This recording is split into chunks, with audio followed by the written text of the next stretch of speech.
सभी भक्तों को राधे राधे। आइए सुनते हैं परमा एकादशी व्रत कथा। अर्जुन ने कहा, हे कमल नयन, आपने शुक्ल पक्ष की एकादशी का विस्तार पूर्वक वर्णन कर मुझे सुनाया। अब आप कृपा करके मुझे अधिक मास के कृष्ण पक्ष की एकादशी का क्या नाम है तथा इसमें किस देवता का पूजन किया जाता है, इन सब के बारे में बताइए। श्री भगवान बोले, हे अर्जुन, अधिक मास के कृष्ण पक्ष में जो एकादशी आती है वह परमा एकादशी कहलाती है।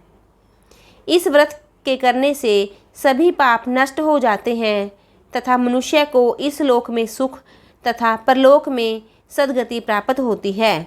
इसका व्रत विधान अनुसार करना चाहिए और भगवान विष्णु का धूप दीप नैवेद्य पुष्प आदि से पूजन करना चाहिए। इस एकादशी की पावन कथा जो कि महर्षियों के साथ काम्पिल्या नगरी में हुई, वह मैं तुमसे कहता हूँ, ध्यान पूर्वक श्रवण करो। परमा एकादशी व्रत कथा। काम्पिल्या नगरी में सुमेधा नाम का एक अत्यंत धर्मात्मा ब्राह्मण रहता था। उसकी स्त्री अत्यंत पवित्र तथा पतिव्रता थी। किसी पूर्व पाप के कारण वह दंपति अत्यंत दरिद्रता का जीवन व्यतीत कर रहे थे। ब्राह्मण को भिक्षा मांगने पर भी भिक्षा नहीं मिलती थी। उस ब्राह्मण की पत्नी वस्त्रों से रहित होते हुए भी अपने पति की सेवा करती थी तथा अतिथि को अन्न देकर स्वयं भूखी रह जाती थी और पति से कभी किसी वस्तु की मांग नहीं करती थी। दोनों पति पत्नी घोर निर्धनता का जीवन व्यतीत कर रहे थे। एक दिन ब्राह्मण अपनी स्त्री से बोला, हे प्रिय, जब मैं धनवानों से धन की याचना करता हूँ तो वह मुझे मना कर देते हैं।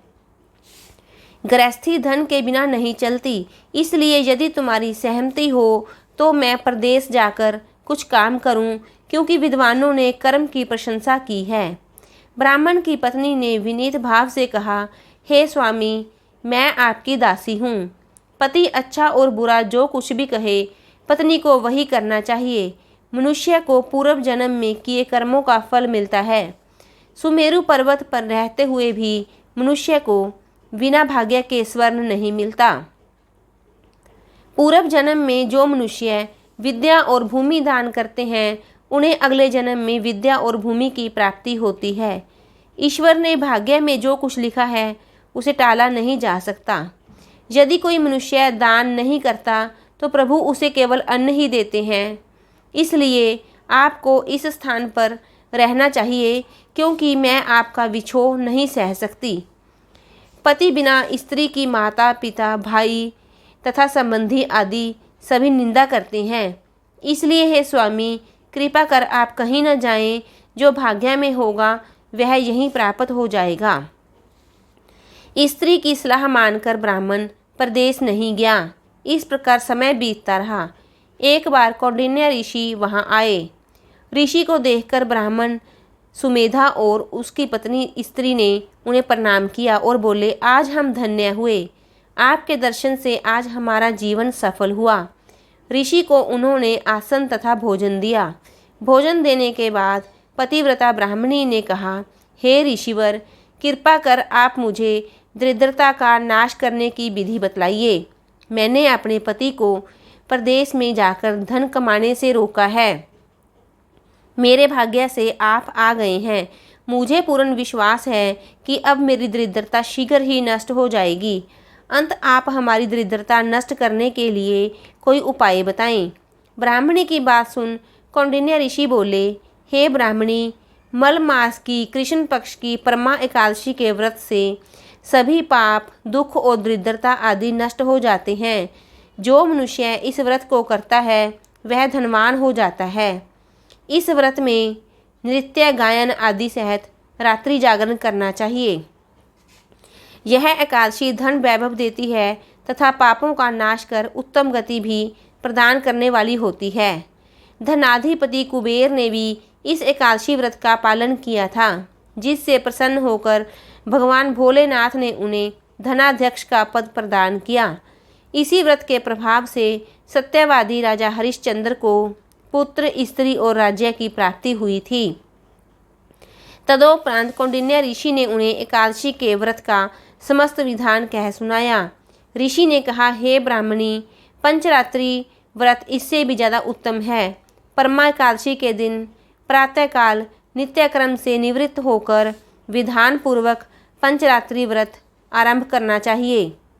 जो मनुष्य 5 दिन तक निर्जल व्रत करते हैं वे अपने माता पिता और स्त्री सहित स्वर्गलोक को जाते हैं।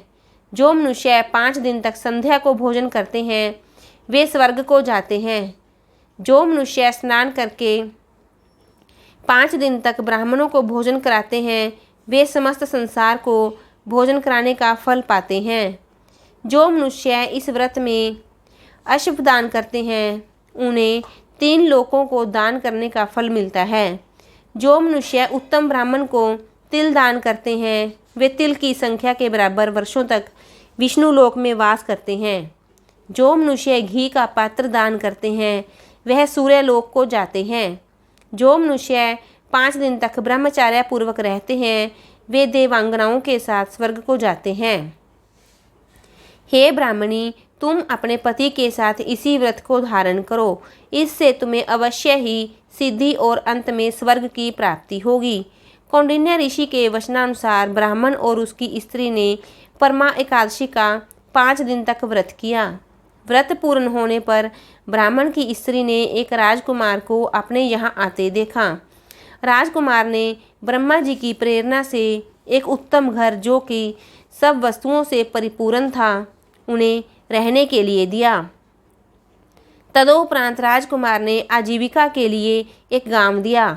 इस प्रकार ब्राह्मण और उसकी स्त्री की गरीबी दूर हो गई और पृथ्वी पर काफ़ी वर्षों तक सुख भोगने के पश्चात वे पति पत्नी श्री विष्णु के उत्तम लोक को प्रस्थान कर गए। बोलिए श्री हरि की जय। ओम नमो भगवते वासुदेवाय।